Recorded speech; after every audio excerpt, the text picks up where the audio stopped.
एक पिता ने मांगी माफ़ी। हेलो, मधुर ने मुस्कुराकर माया की ओर देखा। हेलो, माया भी उसे देखकर मुस्कुराई। तुम्हारा प्रोजेक्ट बन गया क्या? नहीं, मेरा लैपटॉप ख़राब हो गया है, ठीक होने के लिए दिया है। 1 घंटे के लिए अपना लैपटॉप दोगे मुझे? क्यों नहीं, कब चाहिए? मधुर ने पूछा। कल दोपहर में आकर ले लूँगी। लंच भी तुम्हारे साथ करूँगी। संडे है ना, कोई ना कोई स्पेशल डिश तो बनाओगे ही। बिल्कुल। क्या खाना पसंद करोगी तुम? जो तुम्हें पसंद हो। वैसे तुम्हारा प्रोजेक्ट बन गया क्या? हाँ, देखना चाहोगी? हाँ, क्यों नहीं, कल आने के बाद। माया बाय बाय कहते हुए चली गई। मधुर भी अपने कमरे पर लौट आया। वे दोनों एक ही कंपनी में काम करते थे। उनके कमरे भी अगल बगल थे।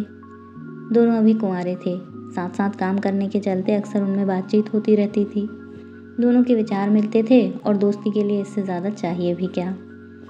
दूसरे दिन मधुर सामान लेकर लौटा ही था कि माया आई। बहुत जल्दी आ गई तुम माया? मधुर ने लॉन में रखी कुर्सी पर बैठने का इशारा किया और खुद सामान रखने रसोई घर में चला गया। हाँ, तुम्हारा हाथ बटाने पहले आ गई, कहकर माया मुस्कुराई। माया की यही अदा मधुर को उसका दीवाना बनाए हुए थी। अभी चाय लेकर आता हूँ, फिर इत्मीनान से खाना बनाएंगे, वह कहकर रसोई घर में चला गया। मधुर के पिताजी किसान थे। उससे बड़ी एक बहन थी जिसकी शादी हो चुकी थी। उससे छोटा एक भाई था विनोद, जो मेडिकल इम्तिहान की तैयारी कर रहा था। पिता के ऊपर काफ़ी कर्ज हो चुका था। अब मधुर कर्ज चुकाने और छोटे भाई विनोद को पढ़ाने का खर्चा उठा रहा था। पिताजी उसकी शादी में तिलक की एक मोटी रकम वसूलना चाहते थे। रिश्ते तो कई जगह से आए थे, पर उनकी डिमांड ज़्यादा होने के चलते कहीं शादी तय नहीं हो पा रही थी। इधर उसकी बहन अपनी ननद के लिए लड़का ढूंढ रही थी। उसकी ननद नाटे कद की थी और किसी तरह मैट्रिक पास हो गई थी। रंग रूप साधारण था, पर मधुर के पिताजी की डिमांड को उसके समधी पूरा करने के लिए तैयार हो गए थे। माया के पिताजी की मौत उसके बचपन में ही हो गई थी। कोई भाई नहीं था। माँ ने उसके पढ़ाई के लिए कौन कौन से पापड़ ना बेले थे। बाद में उसने एजुकेशन लोन लेकर पढ़ाई पूरी की। अब लोन चुकाना और माँ की देखभाल करना ही उसकी जिम्मेदारी थी। मधुर जब रसोई घर में गया तब उसका मोबाइल फ़ोन बाहर ही छूट गया था। अचानक फ़ोन बजने लगा तो माया ने मधुर को पुकारा, पर चाय बनाने में बिजी होने के चलते उसकी आवाज़ मधुर के कानों तक ना पहुंची। माया ने फ़ोन रिसीव किया तो उधर से आवाज़ आई, कोई औरत थी। हेलो, आप कौन बोल रही हैं? माया ने पूछा। मधुर कहाँ है? मैं उनकी बहन बोल रही हूँ। आप कौन हैं? मैं मधुर की कलीग हूँ, बगल में ही रहती हूँ। अच्छा, तुम माया हो क्या? हाँ जी, आप मुझे कैसे जानती हैं? माया ने हैरान होकर पूछा। मधुर ने बताया था, लेकिन अब तुम उसका पीछा करना छोड़ दो। उसकी शादी मेरी ननद से तय हो गई है। उधर से एक तीखी आवाज़ आई। अच्छा जी। मधुर अभी रसोई घर में है, वे आ जाते हैं तो उन्हें आपको फ़ोन करने के लिए कहती हूँ, माया ने अपने आप को संभालते हुए कहा। मधुर ने अपनी बहन की ननद के बारे में कुछ दिनों पहले बताया था। वह कुछ परेशान सा लग रहा था। उसकी बातों से लग रहा था कि उसकी बहन अपनी ननद के लिए उसके पीछे पड़ी थी। कहती थी यह शादी हो जाती तो उसे मुँह मांगा दहेज मिलेगा, साथ ही उसकी ननद हमेशा के लिए उसके साथ रहेगी। पर मधुर को यह रिश्ता बिल्कुल भी पसंद ना था। माया यह तो नहीं जानती थी कि मधुर से उसका क्या रिश्ता है, पर उन दोनों को एक दूसरे का साथ बहुत भाता था। मधुर जब कभी ऑफिस से गैर हाजिर होता तो वह उसे बहुत याद करती। आज उसे पता चला कि मधुर ने उसके घर में उसकी चर्चा की है, पर इस संबंध में उसने कभी कुछ बताया नहीं। वह इसी उधेड़-बुन में थी कि मधुर आ गया। तुम्हारा फ़ोन था, बधाई हो, तुम्हारी शादी तय हो गई है, माया ने मुस्कुराने की कोशिश करते हुए कहा। मधुर चाय की ट्रे लिए हुए खड़ा था, उसे लगा वह गिर जाएगा। किसी तरह अपने आप को संभालते हुए वह बैठा। यह सुनकर उसका मन बैठता चला गया। तो क्या सच ही उसकी शादी तय हो गई? कहीं है उसकी बहन की चाल तो नहीं? अगर ऐसा है तो ज़रूर ही उसकी ननद होगी, पर वे लोग उससे बिना पूछे ऐसा कैसे कर सकते हैं? क्या सोच रहे हो? बहन से पूछ लो कि कब सगाई है। मुझे तो नहीं ले चलोगे ना? कहोगे तब भी मैं ना चलूँगी। तुम्हारी बहन ने चेताया है तुम्हारा पीछा छोड़ दूँ, माया बोल रही थी। वह सुन रहा था। लंच का सारा मज़ा किरकिरा हो गया था। दूसरे दिन मधुर गांव में था। उसने पिताजी के पैर छुए। अच्छा हुआ कि तू आ गया बेटा। अब हम कर्ज से जल्दी ही उबर जाएंगे। तुम्हारा रिश्ता तय हो गया है धानी से, वही तुम्हारी बहन की ननद। कद में तुमसे थोड़ी छोटी ज़रूर है, पर घर के कामों में माहिर है। सुशील इतनी कि हर कोई उसके स्वभाव की तारीफ करता है। तुम्हारी बहन का भी काफ़ी जोर था। मधुर ने कुछ न कहा। वह पिताजी की बहुत इज्जत करता था।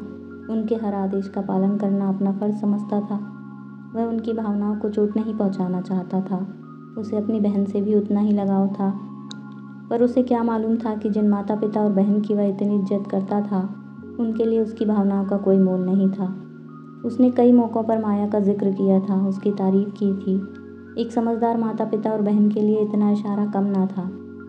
कई बार उसने दानिश से शादी ना करने की इच्छा जाहिर की थी। इसके बावजूद उन्होंने उसकी शादी उसी से तय कर दी थी। सच तो यह था कि उसकी शादी तय नहीं हुई थी, उसे तो सरे बाजार बेचा गया था।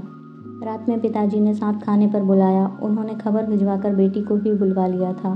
उसका छोटा भाई विनोद भी आ गया था। सबके सामने पिताजी सगाई की तारीख तय करना चाहते थे। जब सभी इकट्ठा हुए तो पिताजी ने बात छेड़ी। अब तक गांव में कई लोगों से उन्होंने मधुर की बात की थी। शायद बेटी की यही पहचान है। पिता ने जो फैसला ले लिया उस पर बेटे ने कोई टिप्पणी नहीं की। गांव के लोग ऐसे ही उसके परिवार को आदर्श नहीं मानते थे। तो मधुर, तुमको कब छुट्टी मिलेगी? उसी समय सगाई की तारीख तय करूँगा, पिता ने पूछा। लेकिन पिताजी, आपने भैया से पूछ लिया है या खुद ही रिश्ता तय कर दिया? छोटे भाई विनोद ने पूछा। मधुर आजकल के लड़कों जैसा नहीं है, जो हर बात पर माता पिता की बात का विरोध करते हैं।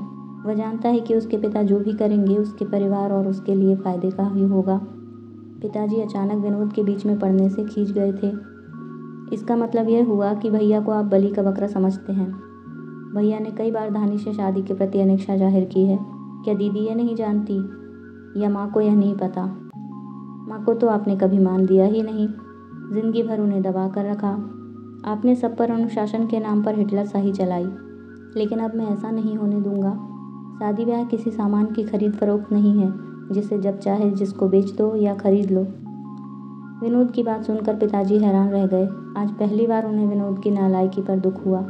पिताजी कुछ बोलते इसके पहले ही माँ ने कहा, जिंदगी भर इन्होंने अपनी चलाई है, अब भी यही करना चाहते हैं।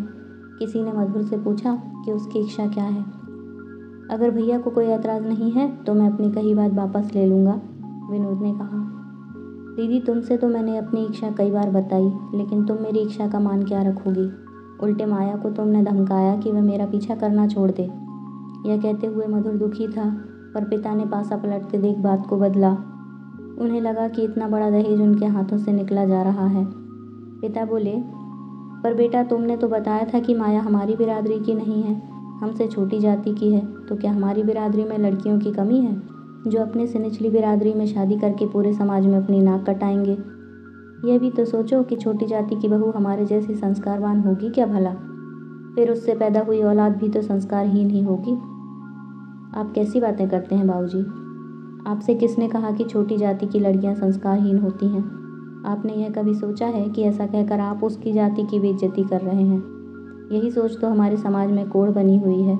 आप किसी के बारे में बिना कुछ जाने ऐसी बात कैसे कर सकते हैं? मैं यह कहूँ कि वे छोटी समझी जाने वाली जातियाँ नहीं हैं, बल्कि हम खुद संस्कारहीन हैं तो बड़ी बात ना होगी, क्योंकि वे लोग अपने से बड़ी जातियों की हमेशा इज्जत करते हैं, जबकि हम बिना किसी वजह के केवल जाति के आधार पर उन्हें नीच, संस्कारहीन और न जाने क्या क्या कहते हैं। मैंने ऊंची जाति के कहे जाने वाले लोगों की करतूतें भी खूब देखी हैं। अब इस बात पर चर्चा ना ही हो तो अच्छा। जब पिता ने बात ना बनते देखी तो उन्हें गांव के ज्योतिषी याद आए। वे बोले, इस संबंध में ज्योतिषी से राय ले लेना चाहिए। हमारे परिवार में आज तक कोई भी शादी बिना लड़के लड़की की कुंडली मिलाए नहीं हुई है। जब दोनों के गुण मिलते हैं तभी पति पत्नी की ज़िंदगी सुख से भरी रहती है, वरना पूरी ज़िंदगी दुख में ही गुजर जाती है। अभी रात ज़्यादा नहीं हुई थी, गांव के जो पंडित शादी ब्याह में कुंडलियाँ मिलाते थे, गांव के लोग उन्हें अच्छा ज्योतिषी समझते थे। गांव वालों के हाथ देखकर और उनके ग्रह नक्षत्रों के नाम पर हवन कराकर उनकी रोजी रोटी बिना कोई काम किए आराम से चलती थी। किसी की शादी करानी हो तो कुंडलियाँ मिलान करा देना, और रोकनी हो तो उनमें से कई अड़ंगे डाल देना। उनके लिए बाएं हाथ का खेल था, जैसा जजमान वैसा उनका काम। बाबूजी की उनसे खूब पटती थी। दोनों साथ साथ पढ़े थे, बचपन के दोस्त भी थे, इसलिए राह से भटके बेटे को राह पर लाने का काम भी ज्योतिषी से बढ़िया कौन कर सकता था। पिता बोले, मैं अभी ज्योतिषी को बुला लाता हूँ, वे जो कहेंगे वही होगा। फिर किसी से कुछ कहे बगैर वे ज्योतिषी को बुलाने चले गए। पंडित जी ने अभी अभी खाना खाया था और अब सोने की तैयारी कर रहे थे। जब इतनी रात को मधुर के पिता को आते देखा तो उन्हें एहसास हो गया कि कोई ग्रह नक्षत्र का चक्कर है। वे खुश होकर बोले, आओ यार, इतनी रात में आने की कोई खास वजह लगती है, बताओ क्या बात है।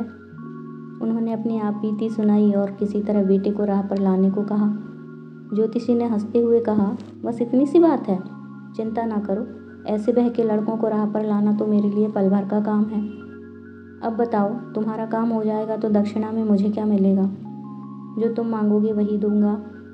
बस किसी तरह मेरे बेटे को मेरे समधी की बेटी से शादी के लिए राजी करा दो। वह जब घर से बाहर निकले तो पंडित जी अपनी पत्नी से बोले, अब चिंता मत करो पंडिताइन, भगवान चाहेगा तो तुम्हारे कंगन बनने का जुगाड़ जल्द ही हो जाएगा। किवाड़ बंद कर लो, आने में देर हो जाएगी। पंडित जी को देखकर मधुर ने नाक भौं सिकोड़ ली। वह उनको बचपन से ही जानता था। इसने कईयों के घर में झगड़ा करवाया था, कितनों का घर उजाड़ा था, ज़रूरत पड़ने पर ओझागुनी होने का भी ढोंग रचता था। जब कोई बीमार पड़ता तो पड़ोसी द्वारा भूत चढ़ाने की बात बताता और उन्हें भगाने के नाम पर खूब पैसे वसूलता। पंडित ने जब दोनों की जन्म कुंडली मांगी तो मधुर बोला कि माया की जन्म कुंडली नहीं बनी है और जन्म तिथि के नाम पर उसने एक गलत तिथि बता दी। पंडित बहुत देर तक पोथी पत्रा देखते रहे और एक कागज पर कुछ लिखते रहे। आखिर में वे बोले, लड़का लड़की के गुण बिल्कुल उलट हैं। शादी होते ही वर वधू में से किसी एक की मृत्यु का योग है। आपने अपनी कुंडली देखी है पंडित चाचा? विनोद ने पूछा। अगर देखी होती तो चाची आपको रोज जलीकटी ना सुनाती। पंडित की पत्नी झगड़ालू थी, किसी न किसी पड़ोसी से रोज ही बात बात पर लड़ जाती। पंडित को तो बीच में पड़ते ही गाली गलौज करने लगती। सारा गांव यह बात जानता था। विनोद, तुम चुप रहो, अपनों से बड़ों की इज्जत किया करो, बाबूजी बोले तो वह चुप हो गया। बोलने दो उसे, अभी बच्चा है, धीरे धीरे सब सीख जाएगा, पंडित जी बोले। इसी बीच बहन बीच में आ गई। वह बोली, मधुर तुम ही सोचो, क्या ऐसी शादी करोगे जिसमें किसी की मौत होने का डर हो? मैं तो कहती हूँ कि अपनी ऊंची जाति, पिता की भावनाओं और परिवार के रीति रिवाज और हम पर लदे कर्ज का ध्यान रखते हुए मेरी ननद से ही शादी कर लो। बाबूजी, क्या आपको नहीं लगता कि ज्योतिषी पूर्वाग्रह से ग्रसित हैं? उन्होंने कुंडली नहीं बल्कि शादी काटने की गणित बिठाई है। क्या आज तक कोई किसी का भविष्य जान पाया है? क्या राम की शादी के समय कुंडली का विचार नहीं किया गया था? पंडित चाचा को तो मैंने माया की गलत जन्म तिथि बताई थी। उसकी कोई भी जन्म तिथि दी जाएगी, उन्हें अब शकुन का ही योग दिखाई देगा। मैं धानी के बारे में नहीं जानता। मैं यह भी नहीं जानता कि वह मुझसे शादी करना चाहती भी है या नहीं। उसे भी मेरे साथ जबरन जोड़ने की कोशिश सभी लोग कर रहे हैं। पर मैं माया को बहुत दिनों से जानता हूँ। वह एक समझदार और सुलझी हुई पढ़ी लिखी लड़की है। उसके विचार मुझसे मिलते हैं, मन मिलता है, हमारे दिल में एक दूसरे के लिए प्यार भी है। मैं जानता हूँ कि आप, दीदी और पंडित चाचा मिलकर साजिश रच रहे हैं। कम से कम बाबूजी, आपसे और दीदी से तो मुझे ऐसी उम्मीद ना थी। मधुर कहकर चुप हुआ तो भाई विनोद और माँ ने उसका पक्ष लेते हुए कहा, इसकी शादी तो अब माया से ही होगी। आप चिंता न करें बाबूजी, माया और मैं मिलकर कर्ज चुका देंगे। मधुर को एहसास हो गया था कि पिताजी दहेज के लालच में यह सब कर रहे हैं। अब पिता को समझ आ गया था कि उनसे बड़ी भूल हुई है, उन्होंने बहुत ही बड़ा पाप किया है। अपने बेटे के खिलाफ ही साजिश रची थी। अब वह वक्त नहीं रहा जब धर्म, जाति और कुंडली के नाम पर बेमेल सोच वाले लोगों को जबरन शादी के बंधन में बांध दिया जाता है। वह बोले, बेटा, बाप होकर भी मैं तुमसे माफ़ी मांगता हूँ, मुझसे गलती हुई है। शादी ब्याह गुड्डे गुड़िया का खेल नहीं है जिसमें दो लोग एक दूसरे के साथ ज़िंदगी भर के लिए बनते हैं। पति पत्नी को जाति नहीं बल्कि दिल और विचार एक दूसरे के साथ जोड़ते हैं। मुझे तुम्हारा रिश्ता तय करते वक्त इस बात का ख्याल रखना चाहिए था। दहेज के लालच ने मुझे अंधा बना दिया था। पहले तो लगा कि विनोद उदंड है, पर उस पर मुझे अब गर्व हो रहा है। उसने मेरी आंखें खोलने की कोशिश की थी पर मेरी आंखें ना खुली। कल मैं माया की माँ से तुम्हारे लिए उसका हाथ मांगने खुद जाऊंगा। साथ ही तुम्हारी बहन की नादानी के लिए भी माया से माफ़ी मांग लूँगा। कहते हुए उन्होंने मधुर को गले लगा लिया। बहन ने कहा, मेरी गलती के लिए आप क्यों माफ़ी मांगेंगे बाबूजी, मैं भी आपके साथ चलूँगी। कहानी पसंद आई तो इसे लाइक और शेयर करना बिल्कुल ना भूलें। साथ में चैनल को अभी सब्सक्राइब कर लें ताकि आने वाली कहानियों के बारे में आपको पहले ही पता चलता रहे।